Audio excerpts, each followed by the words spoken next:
As I mentioned in my previous video, there's a different dozen names for facelift procedures. And it's very confusing to understand what's the difference between them, because the reality is that all these terms are marketing terms. They don't really explain anything, and they're not based on anatomy or any medical terms. Furthermore, there's really no consensus among surgeons about how these procedures are performed. Each surgeon will perform it according to their experience, expertise, and what kind of twist they put into this procedure. So rather than looking at names, let's look at the anatomy and understand how the face changes as we get older. So we can see from this graphic, we can see a very attractive woman that shows the typical signs of aging.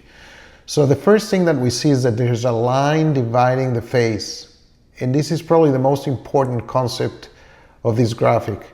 As we get older, there are only portions of the face that get affected by the gravitational changes of aging. And it's the portions of the face that are below the line. All the structures that are above the line do not change, do not migrate. They don't change as we get older. It's only the lower portion of the face, which is really the mid-face. So what happens as we get older and these structures start losing support, we start developing heavy nasolabial folds, jowls, and a loose neck with the loss of a nice crisp jawline. Why is this important?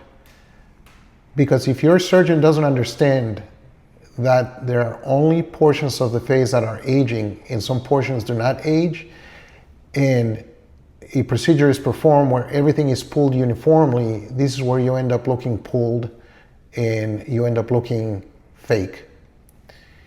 If you realize that it's not only what you reposition, but it's what you leave intact and you don't touch, that's the key to getting a natural result regardless of the marketing name that's attached to the actual procedure.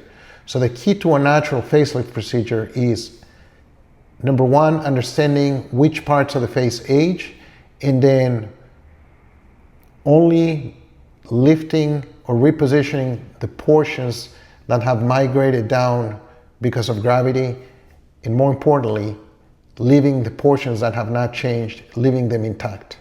That's the key to a natural facelift.